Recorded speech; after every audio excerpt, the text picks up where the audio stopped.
Right. I have been getting into, I meant to tell you this earlier, Star Trek Online, off and on. Oh, yeah? I was like looking for something that I could listen to a podcast while playing. And most of the other stuff I have is like fairly narrative based. And also I wanted something that I didn't require like a lot of concentration. And I used to play Elder Scrolls Online a lot. But you really need to have a subscription to Elder Scrolls to get the most out of it. And Star Trek Online apparently has like fairly decent first section on their free to play. Not bad. I was surprised that they got a lot of voice actors to come. Oh, really? Yeah, the current chapter, I haven't played any of it, but the current chapter is, Mirror Universe, Wesley Crusher apparently is like the big bad. But Worf is in, I've seen Worf. I'm playing as a Klingon, so that I'm doing all the Klingon storylines. A bunch of Worf stuff happens. And nice. then, I saw some stuff with Geordi already, but it's been fun. It's definitely like an old school MMO where it's not as though you're flying, like a nice looking spaceship or anything, but still some fun stuff. Speaking of fun stuff, did you, let's talk about Twitter. Okay. So I kid you not, back in the summer. Oh, do we want to introduce ourselves, or do we want to just go in full bore again? Sure. Hi, this is Kendrick. And I'm Josh. And we're here recording our bonus chit chat special flavors that we put out in between our regular episodes. These are for you, the fans, to listen to. Sorry, bonus chit chat special flavors. Yes. Mm-hmm. Okay. I'm just writing out what today's episode is going to be called, since we call it something different every time. Yes. It's mainly a chance for me to vent to Josh about the state of the world, and Josh to go, yeah, man, capitalism. I should get a yeah man capitalism button that I can just push whenever that comes up. If we had a soundboard, that would be a great soundboard button. Oh my God. I'd love that. But I kid you not, back in the summer when Elon first announced that he was going to try to buy Twitter, I put a note on our bonus. We have like we keep track of bonus topics. I put a note on there. I was like, let's talk about this. And then it kind of disappeared for a little while. And I was like, well, it's not really in the news. We don't need to talk about it anymore. And then since we recorded last, it went through, completed, and then all of Twitter has caught on fire and continues on. So, and then Elon will wake up and then tweet more gasoline onto said fire. Oh my gosh. I have been someone who has worked at a company, several companies actually, where the company I'm working for has gotten bought, right? Mm-hmm. And it's happened to me several times. And always a fun experience. I love that. Almost all of those times, there's a period after the purchase goes through where the new CEO or board or whatever is like, look, we don't want to change anything. We bought you guys for a reason. Mm-hmm. Continue business as usual for like 4 to 6 months, and then we'll figure out how we want to change things. Mm-hmm. And so there's usually some layoffs, and usually some people leave because they don't want to work for, whoever's doing the acquisition. So there's always some turnover. And there's merging and there's like redundancies, and people are like, their jobs.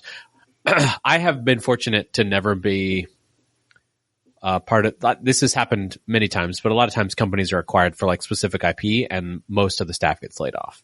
Mm-hmm. So you'll see in like, say, game studio, they'll get acquired because they have some IP, and they'll lay a lot of people off because they didn't want the people. They just wanted the IP. Fortunately, that's never happened to me. But capitalism, man. Hey. So I kind of expected that to sort of happen here. Elon Musk bought Twitter. he's going to be like, I'm not going to change anything for 4 months. I'm just going to watch how it goes, take some notes, and we'll make all changes maybe in like January.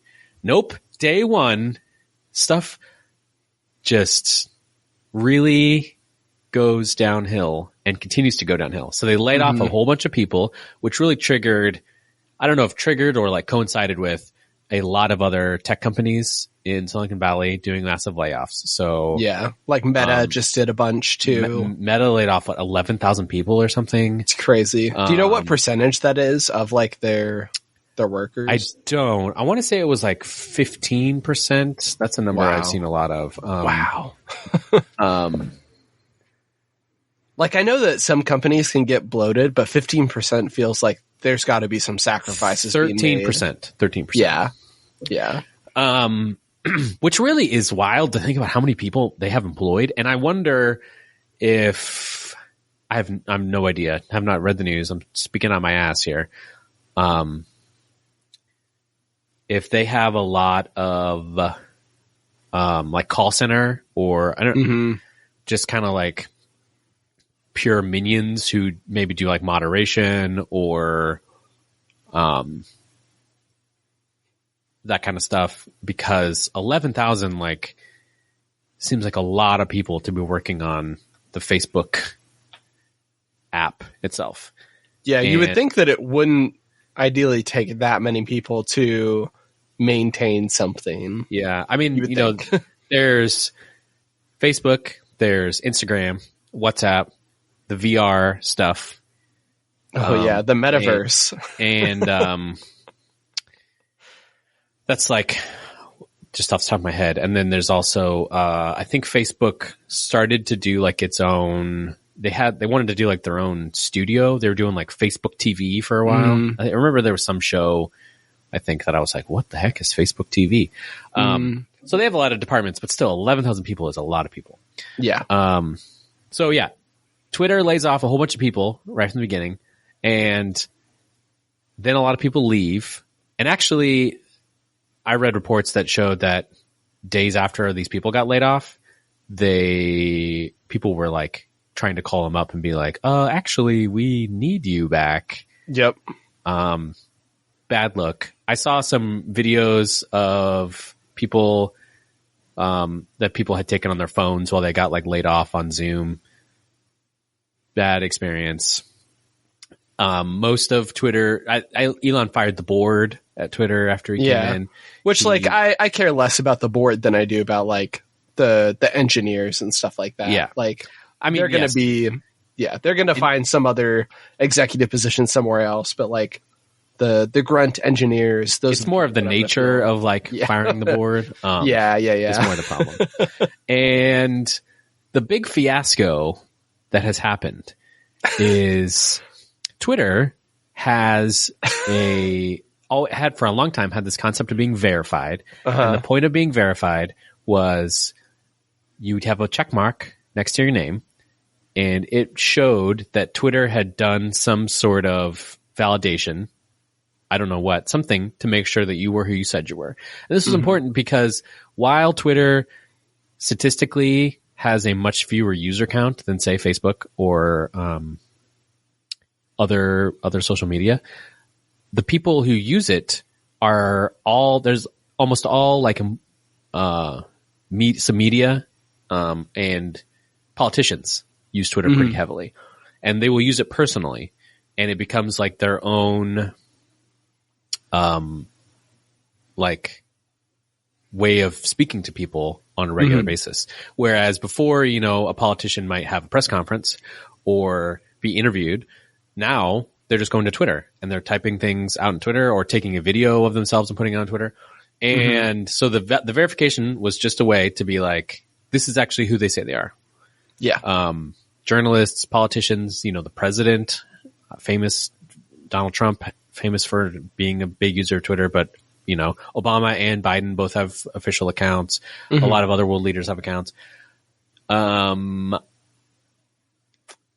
Elon wanted to change the way to get verified from a process that they would pick people. So before, Twitter would pick people and verify them.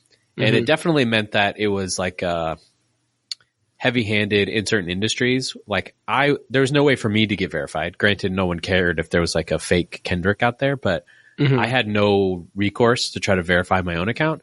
But if I went and worked at, say, like CNN, day one, I would get verified, no matter like my level of journalism.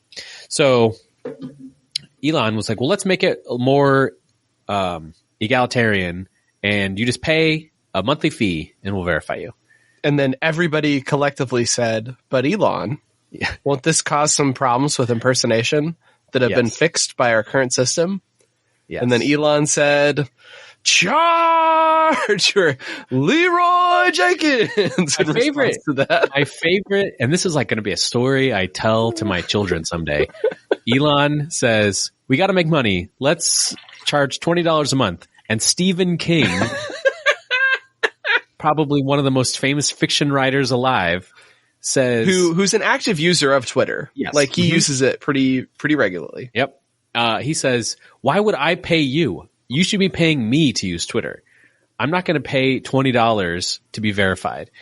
He says, if they start charging for verification, I'm gone like Enron. And Elon himself replies directly to Stephen King, and he says, look, we got to make money. What if we just set it to $8? And I'm like, the world's richest man is having a conversation with Stephen King on Twitter over a $12 a month difference. This is mayhem. And this happened in like October, early October. And I was like, this is funny. Ha ha ha ha. He rams through this whole pay for verification thing. And now you got to remember, he laid off a whole bunch of people. The people that got laid off were like the support team, the QA team. A lot of there were allegations that he was laying people off by the amount of lines of code that they had written. Yes. Like the bottom 25% of code writers were getting laid off. The people who are fixing all of the code constantly are the people that are getting let go. And he also decides to ram this verification thing through, but is advised to wait until after the midterm election is over. So midterm election happens on Tuesday the 8th. A good night for me in comparison to what I thought it was going to be. And then Wednesday the 9th, we wake up, and this is just a few short days ago. And the world is turned upside down. We're recording this on the 12th, and it was 4 days ago. And it's really hard to explain to people what exactly is going on because, like I said, statistically few people use Twitter. I think most people know what Twitter is. Most people are not using Twitter. And even the people that use Twitter, statistically few of them tweet. Like I'm not a huge tweeter. I was a fairly big user of the site, but did not tweet very much. But it is having it is consistently front page news on New York Times about what's going on. Because it is having repercussions well outside into the world. My favorite being, so essentially, for those of you who don't know, if you're listening and you don't know how Twitter works, what used to be a verification process where you would have an account and they would verify who you said you were and then add a little blue check mark. Now anybody can pay $8 and get the blue check mark. People will make an account for companies and with the blue check mark. Most notably in the last few days is someone made an account for the Eli Lilly company, which is the pharmaceutical company that makes insulin, got the blue check mark, and they tweeted out that insulin is free for everyone.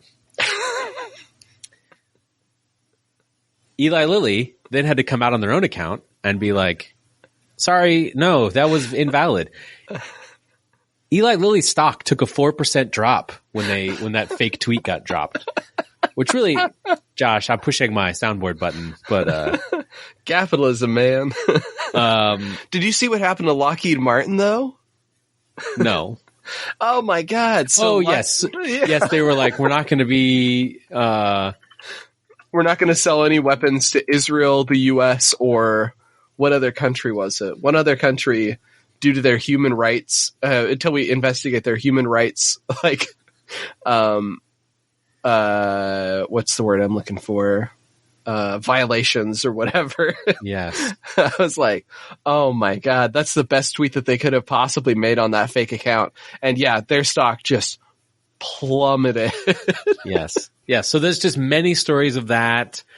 My favorite, like when Elon Musk first came on board, he was like, comedy's back, baby. We're going to make it okay to tell jokes again. And then everybody's like, yes, comedy's back. And now he's like, if you are out there making a fake account and you don't say that you're a parody account, you're going to be banned.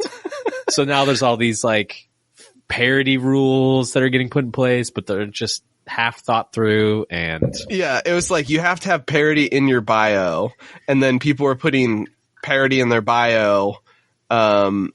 But then other people, then they were like, no, you have to put parody in your actual name, because the parody and bio thing wasn't working out. And then people were doing shenanigans like Ben Shapiro, author of I Am Not a Parody account, because they have the word parody in their account name. It's insane. Then Elon was like, okay, we have too many people changing their names to official looking account names. No more name changes. And then Doja Cat was stuck as the name Christmas for like a day. And she's like, hello, I cannot change my name off of Christmas. I'd like to be something else. Oh, goddamn. It's too much. It's too much, man. I know. So another thing I had read, some accounts from people who had left Twitter about how early on Twitter had really pushed to collect a bunch of information from the app on your phone about where you were. For example, there was like a telecom company who wanted to know people who went into their competitor stores. And interesting. This account of this former employee was one of the people who had left Twitter recently. Said that he had pushed back against this and they had managed to get it like canned and didn't go through.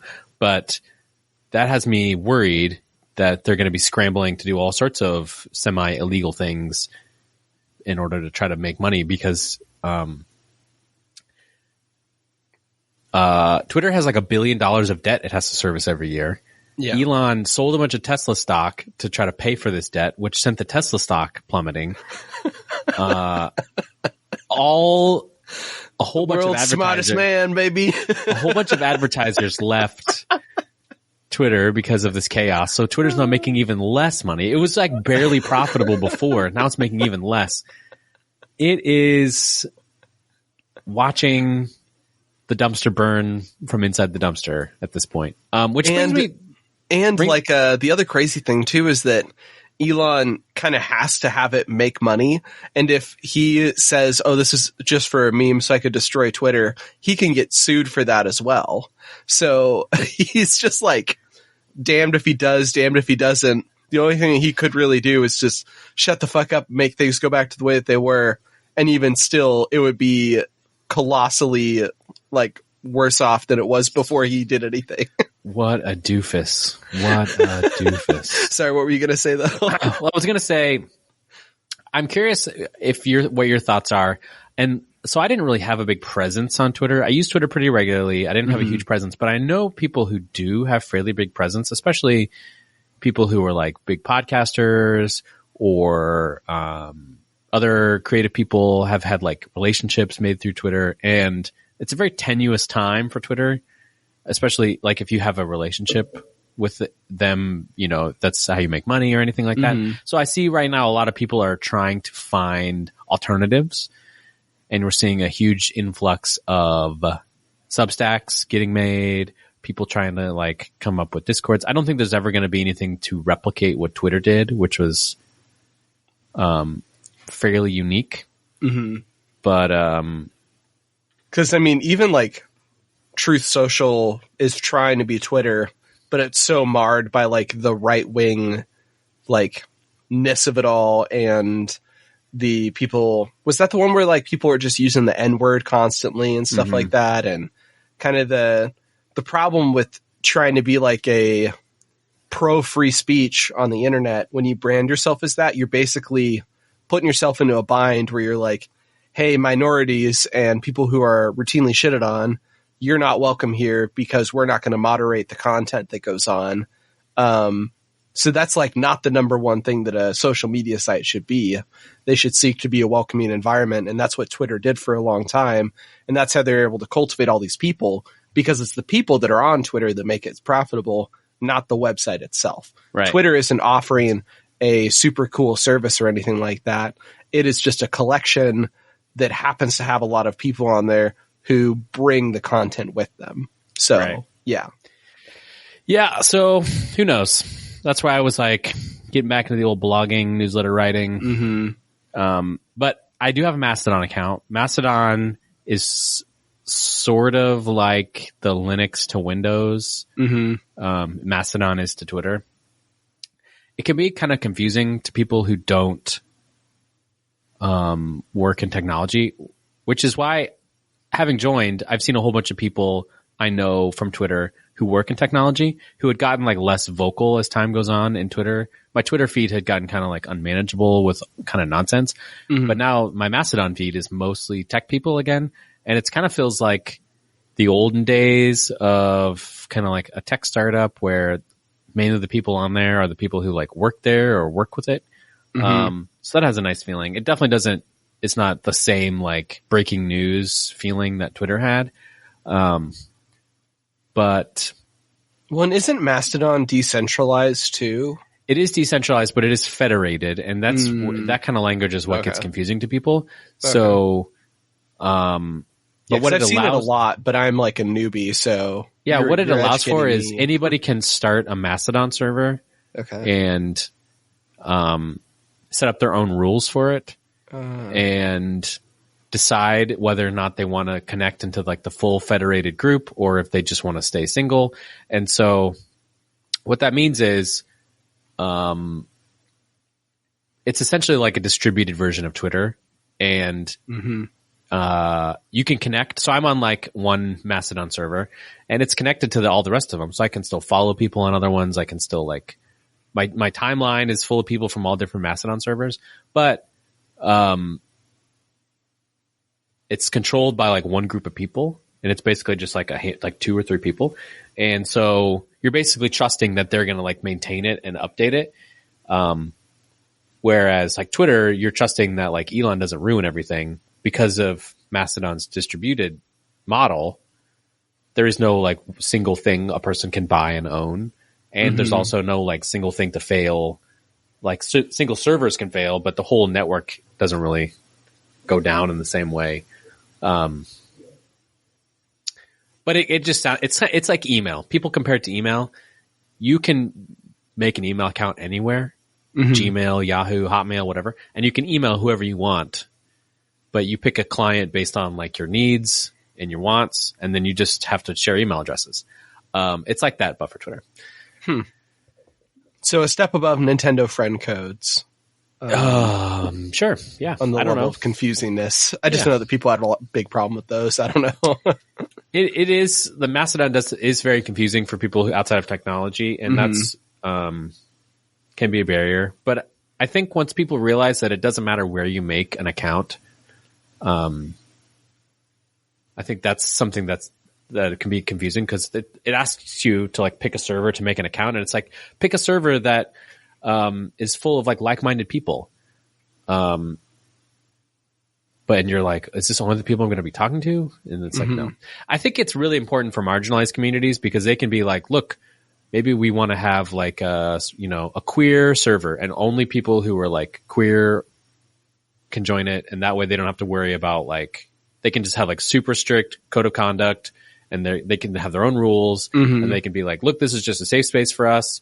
Or, whatever marginalized community you're part of, they can just be like, this is just for us. And you can kind of configure it and separate it, and people can make their accounts there, but still like see the rest of the world. Yeah.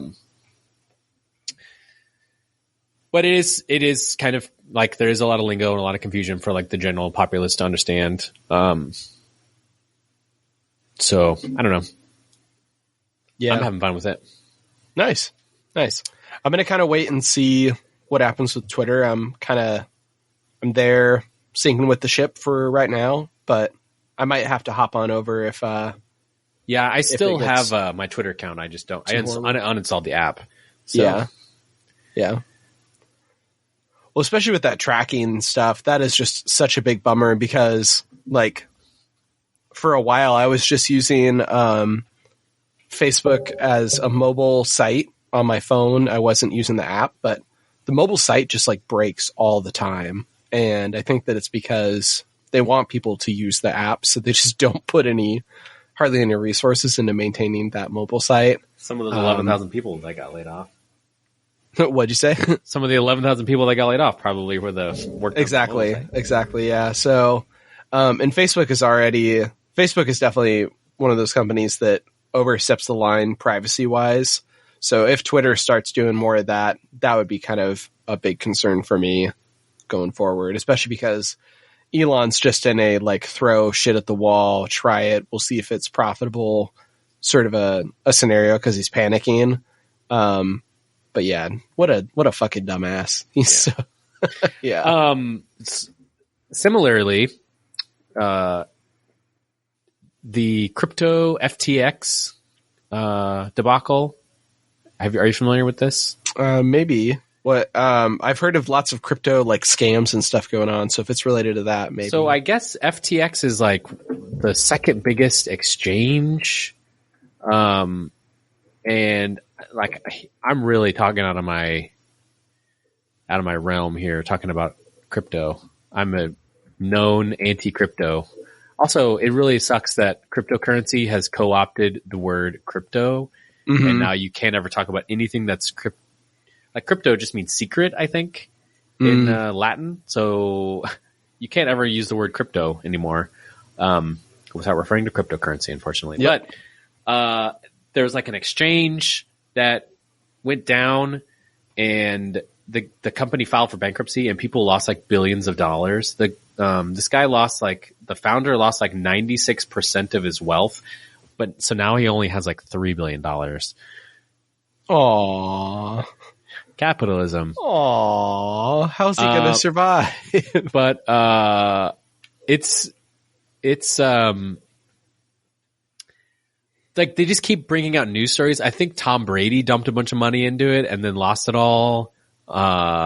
Just a whole bunch of stories about people just being like, oh no. And it's cryptocurrency has such a cult mentality where it's all, people are just like, every time something bad happens, people are like, you just got to trust in the system, man. Just hold diamond on. Hands. Don't do anything bad. Yeah, diamond hands. It's very like QAnon or... oh, yeah. It's just like scary where they're just like, don't pay attention to this bad stuff happening. Yep. Yep. Really and I saw a lot of that too when I was...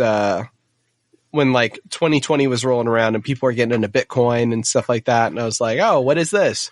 That's when I started getting into buying stocks, and I was like, okay, this is essentially just gambling. Like, this is a joke. So I have a few stocks left, but I have like Apple and Activision and like a couple of other ones. Not any big ones. I famously will not get any oil or health or military stocks, so that really limits. Famously. No, I tell everybody, I'm like, I will not invest in any industry that I like just want to fucking die. So all three of those, no thank you. Yeah, I agree. Yeah. But I have a few Dogecoin at this point. I'm waiting to see if it pops off. And then if it does pop off, then I'm going to sell it. If not, I already made back the money that I put into it. So I'm not really concerned about it. But other than that, I bought Dogecoin, or I mined Dogecoin when it first came out because it was it was like started by a guy who lived in Portland. And wow. And when it first came out, it cost like next to nothing to mine. So I mined like a bit. And then when it got famous here a couple years ago, I sold it for like $5, I think. Mm-hmm. And I was like, ooh, that's a You're slushy. Like, oh, that bought my fries. Yeah. Yeah. It's just like a lot of chaos going on online right now. And it's kind of like, oh, we're watching our republic fall. Do you think this is how Romans felt? Yeah. How could we fail? We build all the roads.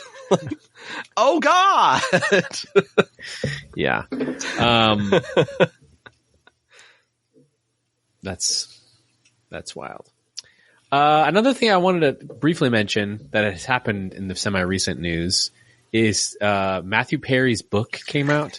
This was more pertinent right after we had done the whole 9 yards / the whole 10 yards. But did you hear about this news story? Mm-mm.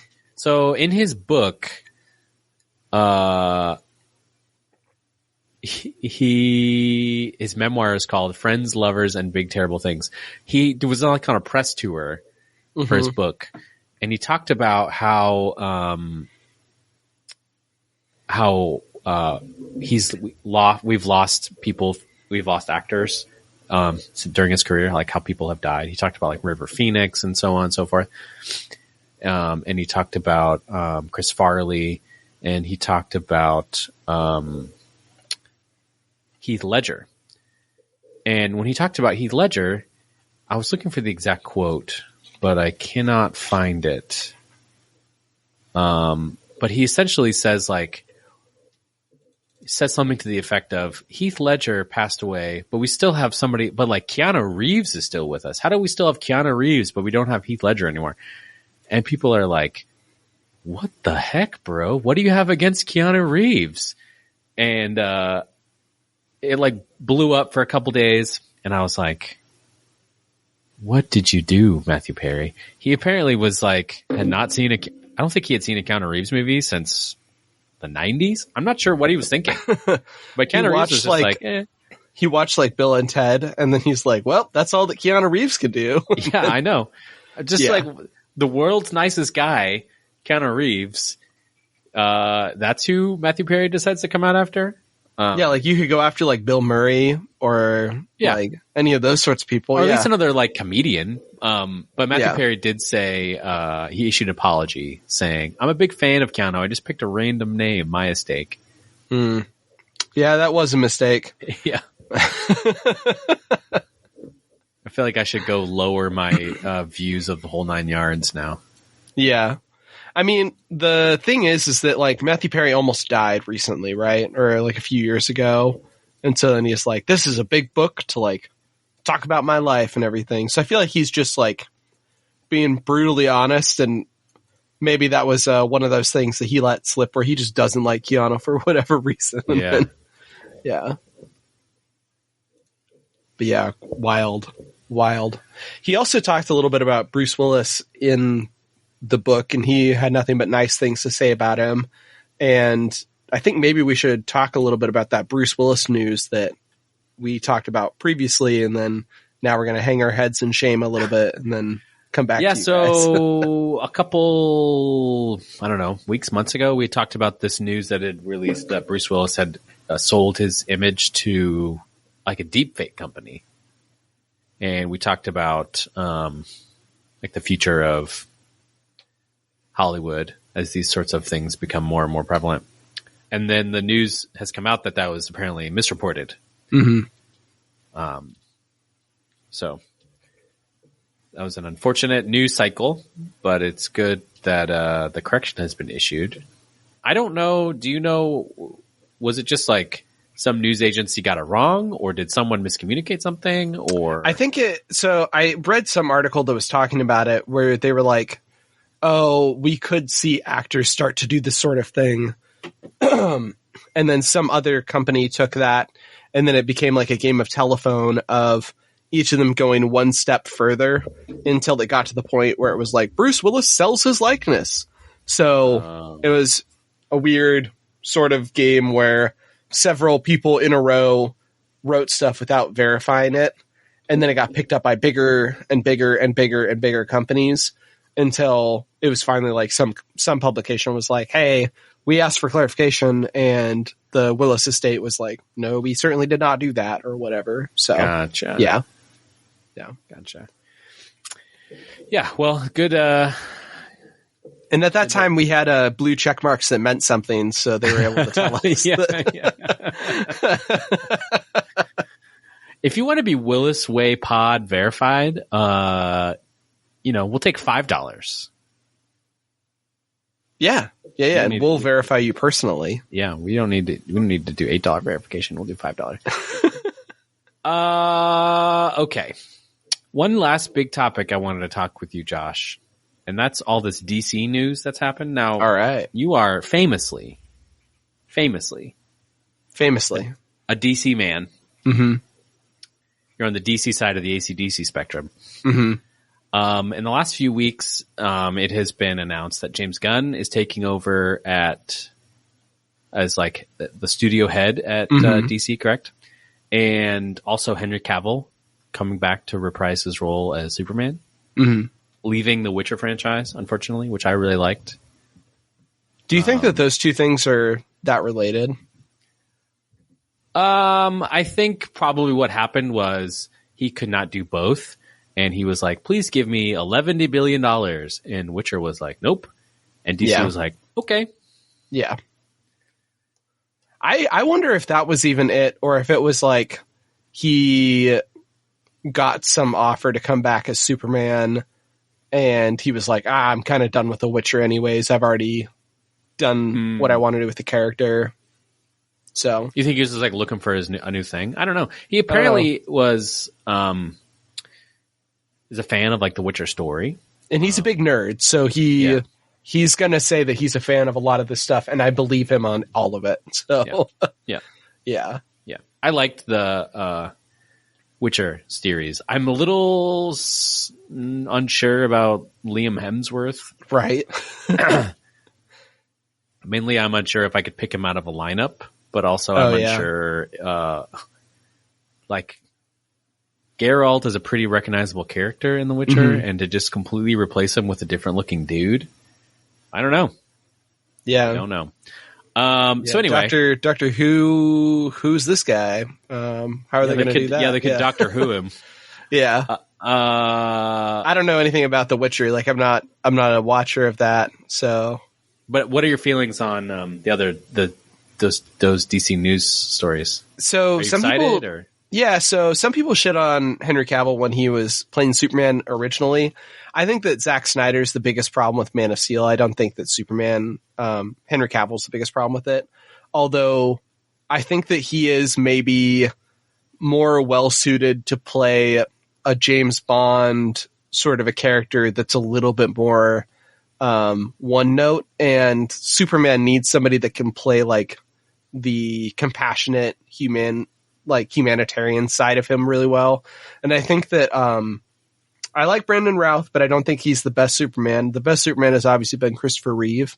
And Henry Cavill's good as Superman. I just think that he's kind of a one note plus muscles a little bit. So I'm excited to have him back. I hope that he gets to do more interesting stuff with the character.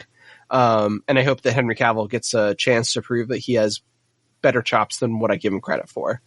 The other stuff though, James Gunn, I'm decently excited about that. I think that he is one of those people where I kind of preferred it when he was the like on the on like the outskirts of whatever thing he was working on, because he can get a little bit much for me sometimes. But I liked his take on like Scooby-Doo, which is a weird thing to say, but I liked his take on Scooby-Doo. I haven't seen, was it Super 8? Was that the one that he did, the superhero movie? Super 8, I think, was J.J. Abrams, wasn't it? Oh, no. I'm not thinking of Super 8. I'm thinking of... Fuck. Guardians of the Galaxy. No. Oh,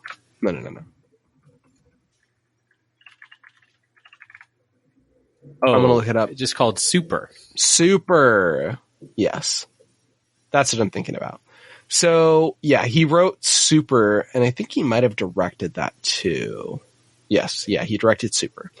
I haven't seen that, but I like James Gunn's stuff enough. I think that he is a little bit too much of a, hey, it's just guys being dudes being guys, like, I don't know, sort of stuff. So I'm curious to see how he's going to handle some of the characters that have meant a lot for different minorities and for women and stuff like that. Like, I don't know how I'd feel about James Gunn, like, making a Guardians of the Galaxy style movie that has Wonder Woman as the main character. I don't know how much I'd like that, but I think he's a great fit for like the Suicide Squad.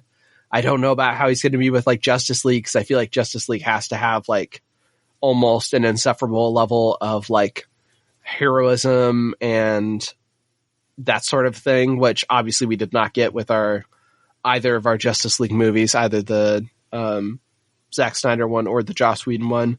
But yeah, I'm moderately excited. It's at least a direction, and that's something that these movies have lacked. So we'll see. We will see. From what I understand, James Gunn is going to be kind of the like Kevin Feige equivalent over in the Marvel MCU. And Kevin Feige does not direct movies. He creates a creative team. Mm-hmm. And Kevin Feige creates the vision, right? That connects all the stuff together, for better or for worse. I think some of the greatest and some of the worst parts of the MCU is how connected it is. Mm-hmm. And that's definitely the like beast they have created. And I think DC was kind of struggling / it didn't want to commit to, I think, one of my favorite things about early DC stuff was how unconnected it was. Like you had the Arrowverse shows on the CW, unconnected to anything. It had like the Flash, the Green Arrow, Supergirl, Black Lightning, a whole bunch of characters, and they could all have their TV show and all do their own thing. And then you could have movies that were sort of connected, sort of not connected. And there was shows on like HBO that were Batman shows. And none of it had to, you could have the same character in different ones played by different people doing different things. None of it had to be that connected. But I think it got a little confusing as they started to like grow that. Mm-hmm. And people started to be like, why do we have these like 3 different Flash characters and we're telling the same stories and then they're doing different, like, got to be very confusing. Mm-hmm. But they never fully committed to the completely disconnected model, and they never had like a Kevin Feige who was able to like say like, okay, we're going to do this great vision that's going to take us 6 years to get to our equivalent of the Avengers or Endgame or whatever. Mm-hmm. And then like stick to it, commit to it. So I'm hopeful that James Gunn will be like, okay, here's our 10-year vision. Here's, Marvel's famous for its phases. Whatever, we don't need like an exact replica, but some equivalent of being like, we want to tell this, because comic book stories are like told over arcs. And if you want to tell a great famous comic book story, you got to tell it in an arc, and you got to have like intro stories. You got to have different characters get introduced and leave, and villains and all these crossovers and exactly. So I'm hopeful that James Gunn can do that. I agree with you that his style can get a little much. I loved Peacemaker. Which I still haven't seen yet. It's going to be on like one of my. I'm like putting together my initial takes at best TV shows and best movies of the year, and Peacemaker is definitely on my short list. Nice for TV shows of the year. So I love Peacemaker, but you're right. Like, he's a very specific style and a very specific voice, and I don't want everything to be like that. I don't want all my ice cream to be vanilla and no sprinkles, because that would get boring. Yeah, I'd say he's more of a pistachio, but I don't want all my ice cream to be pistachio. Yeah, right. Yeah. Exactly. Yeah. So I'm hopeful that if he does play the like Kevin Feige equivalent, he's basically just giving people guidance, picking directors that fit that guidance. He's obviously like got good style and vision and knows how to make good stuff. So yeah. The weird thing is that there's already a lot of disconnected stuff that works really well right now. Like, Shazam feels decently disconnected from the rest of the DC verse. And I think that that's one of the best things that they have going for them right now. Wonder Woman feels decently disconnected, and the first movie was pretty good. Second movie was pretty bad. And then the Batman was obviously really well received. And they're going to make like a Penguin show, and they're making more stuff in that world. So I'm very curious to see how that all is going to play out. If he's going to just kind of let stuff go the way that it's going and then focus on something that we haven't seen, like a Young Justice team up or something like that. But yeah, it's interesting. There's a lot of parts already moving. It's not like Kevin Feige where he got brought in, I don't know, pretty early on. I feel like it's like, hey, we're just going to start out with Iron Man. And then, oh yeah, let's kind of make Hulk connect to it as well, even though it's produced by Universal. And then they kind of figured it out as they went. It's like the train is moving. It's already got tracks pre-built. We just don't know where we're going, but we can't stop the train. So yeah, I mean, Marvel was like in a unique spot in that they created the demand, and now the demand is there. So it's like other people don't have the benefit of being like, let's start slow because the debate is there. So they're like, oh, go. We got to go. We got to have a TV show and 3 movies and we got to have Batman versus Superman before we even met Batman. Yeah. Like it all has to come out now. And I think it can get a little chaotic, and I think that there's still space to release content, but still have a plan, still have a vision. Oh yeah. Another thing that I am interested about is Marvel right now is releasing a whole bunch of stuff around like very little known comic book characters. Like they're really scraping the bottom of the barrel. Well, like what was that Michael Giacchino thing? The like Wolfman or whatever? Yeah, right. Yeah, exactly. One-off stuff like that. But then also like Marvel, like Miss Marvel. Miss Marvel, that's a good example. But there's a whole bunch of just like random comic book characters that we don't know about, that normal people who don't read a lot of Marvel comics don't know about, are getting like Showtime. And then we have the X-Men is like completely untapped. Oh yeah. And with DC stuff, I feel like they just recycle the same. That it's like Batman, it's like a Superman, it's a Wonder Woman, over and over and over again. And so I'm waiting for them to like get things going where they're like, let's pull out some of these lesser known DC characters, or you know, things like the Young Justice League, or like the Batman. Gotham City has so many people in like the Batman family. Oh yeah. Over its like million iterations and like all different stories they could tell there. So yeah, you can make like a Batgirl movie and get like Brandon Fraser in it, and they should get it almost all the way done though before they do anything. Yeah, that'd be a good idea. That'd be a good idea. What if James Gunn is going to dig that out of the trash can and bring that back to life? There's no way that we're seeing that movie. I don't think that there's any way in hell that we're seeing that movie. Thank you, capitalism. Man capitalism. Yikes. Yeah. Yeah, it's hard being like a person that appreciates art in this day and age. We build all the roads. We make all the movies. When is the good stuff coming out? Yeah. Yeah, I know. Okay. Right on. It's good talking to you. Yeah, likewise. This has been a fun little bonus chit chat, special flavor edition, as we said at the top of the show. If you want to follow me, I am on Twitter for the time being. You can follow me at Joshing Carter.